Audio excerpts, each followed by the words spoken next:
Welcome to San Francisco, where Volkswagen is launching the 7th generation Golf. They've been making Golf for 40 years, have sold over 30 million Golfs worldwide. We're lucky enough to have this Golf GTI, which was the 2nd generation, or Mark II GTI. Now, even though the GTI started in 1976, it didn't make it to America until 1983. The very first Golf GTI had 75 horsepower. Today's Golf, this 2015 7th generation model, has 210 horsepower or 220 horsepower if you opt for the $1,500 performance package.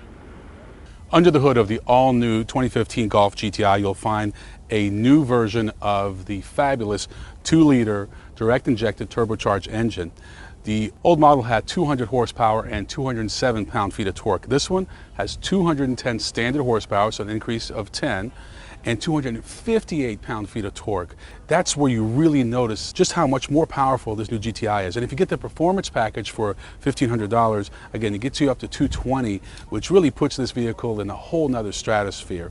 You have 2 transmission options, a 6-speed manual, which is perfectly fine, but the DSG, the 6-speed twin clutch transmission, for an extra $1,100 would be my choice. It just shifts faster, it's more economical, and gets better 0 to 60 times. The GTI has really grown up from what it started out as, which was kind of this sporty hot hatch that some engineers wanted to build back in Germany, and now it's its own segment, and it dominates the segment. All you have to do is look at certain features like these headlights. Back in the day, they were pretty simple, just round headlights, and away you go. Now you have LED day running lights going on, this hexagon-shaped headlight, a lot of sophistication, not just in the headlight, but throughout this vehicle. This is truly a world-class sport hatchback. Despite being about 2 inches longer than its predecessor and a full 1.25 inches longer wheelbase, the all-new GTI is actually about 50 pounds lighter, and that's because it has 30% high-strength steel versus the outgoing model, which only had about 6%. When the first GTIs came out, you could only get them as a 3-door hatchback, but today you have the option of getting a 3-door hatchback or a 5-door hatchback. The only difference is an extra $600, but you have much easier access into that second row. I think it's safe to say that Volkswagen has reasserted itself as the king of the hot hatches, and just wait till the Golf R comes early next year. But we're going to get behind the wheel, and as they say, no need to waste any more daylight.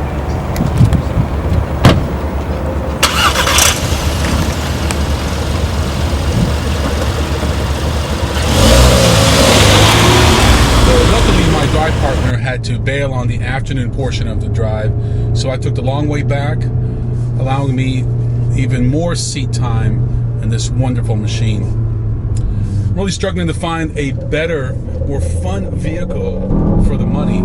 This has just been delightful. Some of the changes they've made for 2015 include these driving modes. You have normal, sport, or individual, which allows you to customize exactly how you want each aspect, the steering and throttle response, suspension to behave.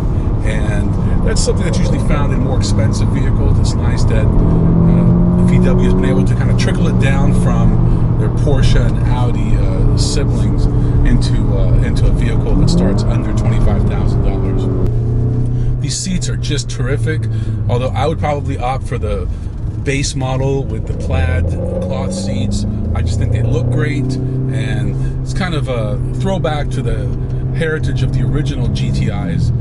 That feature actually went away for a couple of years, and then they brought it back. They brought it back with the last gen GTI, and it was a big hit, so they kept it. They've updated the gauges, the steering wheel. They have this flat bottom steering wheel with the contrast stitching. The infotainment system is good. The standard Bluetooth. We're driving a top-of-the-line model here, which is right around $30,000. But for around $26,000, you can get a pretty nicely equipped model as well. That'll do just about everything this will do. They have a new limited slip differential that actually applies extra power to the outside wheel. So if you're turning left, the right wheel will actually get a little extra power. And that really has enhanced The steering on this vehicle, the VW GTI has been a perennial top 10 favorite among automotive enthusiasts. And looking at the outgoing model, which was brilliant in its own right, Volkswagen just made this one that much better. They made it bigger, but lighter, stiffer, and handle better. And you add things like limited slip differential, and you really have the makings of just a world beater. I would take this over a Focus ST or even a Mazda Speed 3 if they come out with a new one for the current body style.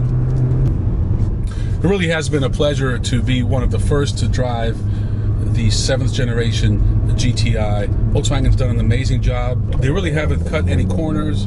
This is a true no compromise hot hatch, and I think that it's going to be very hard for the competition to beat this.